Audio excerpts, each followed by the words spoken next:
casting all your anxieties on him because he cares for you. 1 Peter 5:7.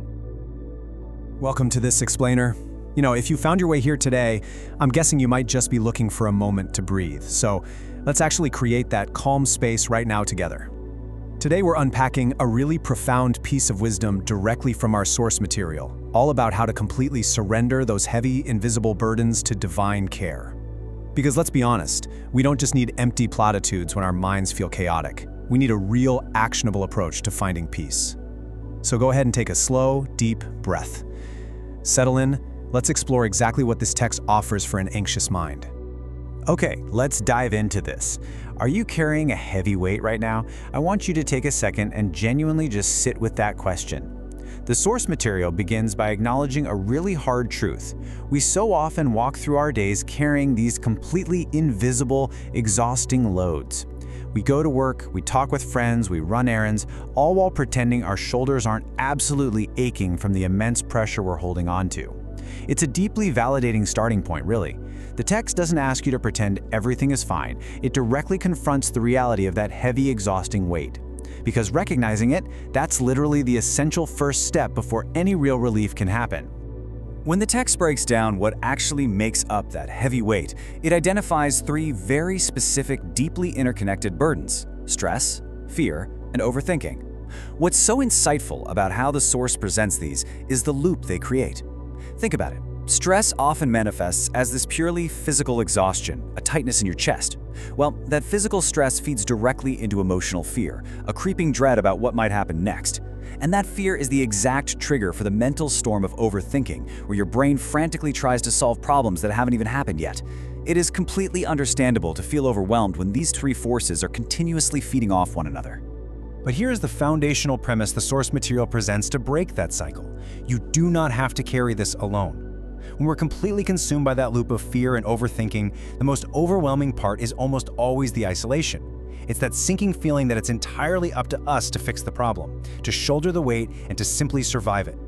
The text identifies this isolation as a core symptom of anxiety, and it offers this incredibly simple, direct statement to bridge the gap from lonely exhaustion straight toward the promise of real, tangible support.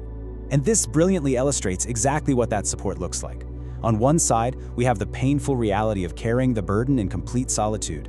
It's that visceral feeling of your knees buckling under the weight of trying to control everything yourself. But on the other side, the text presents the concept of God taking the burden off your shoulders. The source isn't describing a mere coping mechanism here, it's describing a total shift in ownership. It is the fundamental difference between struggling in the dark alone and experiencing the profound relief of having that crushing weight lifted entirely away from you. What's deeply comforting about this analysis is how the text differentiates between being seen and being helped. As the source points out, God doesn't just see your anxiety.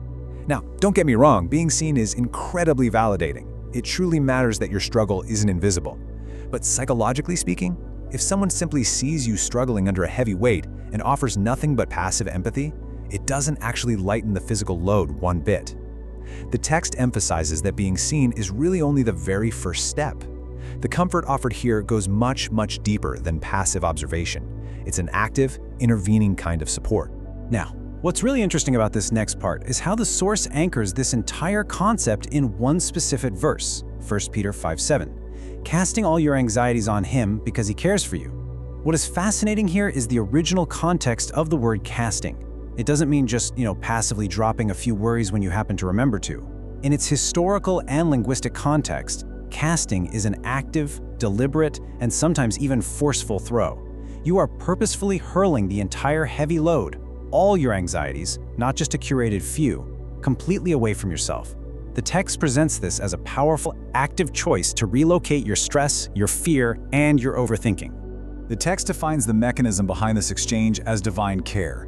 It asserts that there's deep care from God, who specifically wants to take that burden right off your shoulders.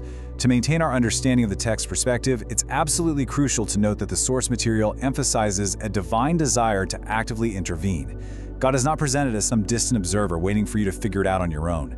Instead, the text portrays an active participant who recognizes the crippling weight of human anxiety and offers a direct exchange, driven entirely by a profound, caring intention toward you. He cares for you deeply. The source presents the specific motivation as the ultimate antidote to that anxious loop we talked about earlier.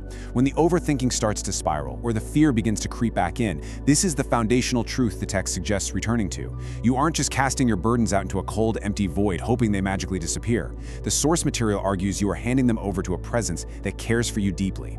It's this specific assurance of being cared for that psychologically gives an anxious mind permission to finally loosen its grip and let go. Let's move to and see how this builds. Because how do we actually put this into practice? The text breaks this surrender down into 3 super manageable steps for an anxious mind.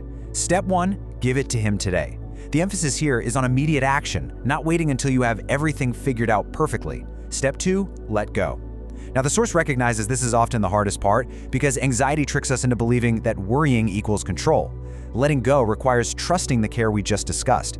And step 3, let his peace guard your heart. It's a gentle, progressive process of surrender that moves from active release to a posture of peaceful reception. So the crucial point is really this final step. Let's look closer at it, because the metaphor used by the text is incredibly revealing. Let his peace guard your heart. Once you give up the heavy weight and let go of the stress, it doesn't just leave a vulnerable, empty space behind. The text promises that the space is actively filled and protected by his peace. Think of a literal guard standing watch against the return of that chaotic storm of overthinking and fear we identified at the very beginning. The source material presents a transformative trade. You hand over your sheer exhaustion, and in return, your mind receives a fiercely guarded, profound peace.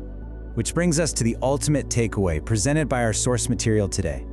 Knowing that the text assures you that you do not have to carry this alone, and knowing the specific promise of a deep, intervening care just waiting to lift that crushing weight right off your shoulders, the text leaves us with one final, deeply personal question. Will you let go today? Take a slow, deep breath, allow the quietness of that invitation to settle in your mind, and grant yourself permission to finally release the heavy load. Thanks for watching. Please like and subscribe.